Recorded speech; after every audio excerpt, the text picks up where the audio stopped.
During a hard freeze, like we're having here in Houston right now, there is a possibility that you will find bats on the ground that need our help. They're typically cold stunned during a hard freeze, so you could find one, you could find many, but they do need help. So we're going to give you our instructions and recommendations from the Houston Humane Society Wildlife Center on how to properly and safely contain them and get them into us as quickly as possible. So first things first, you want to make sure you do have gloves on. This is very important. They are a rabies vector species.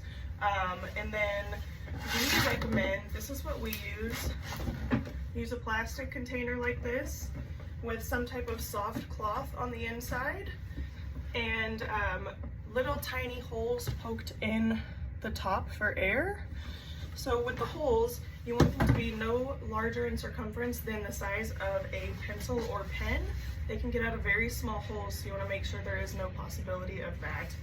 If you don't have a tote or anything like this, you can use a box, but with a box, you want to make sure every single flap and edge is taped completely shut, top and bottom, and then teeny tiny pencil or pen air holes in the top as well. But again, every single flap needs to be taped shut. Make sure you do that so they can't get out of very small holes. So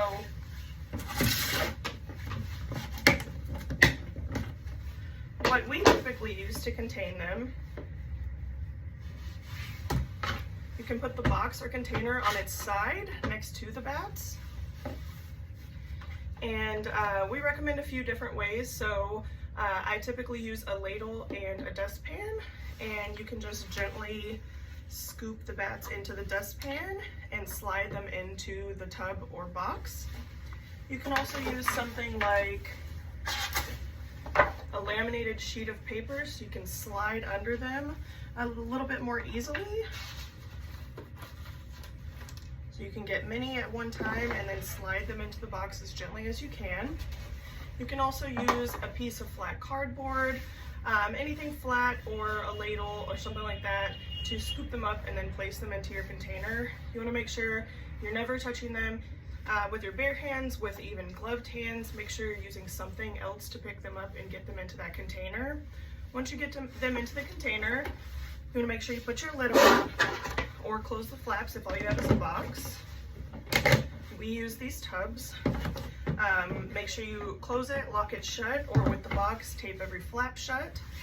And then you can go ahead and place them in your car. And if you have something like a seat warmer, you can definitely place them on the seat warmer to help warm them back up. Or if we're already closed and it's after hours and you have to bring them home for some reason, if you have a heating pad, you can definitely place the heating pad half off, or the box half on, half off of a heating pad.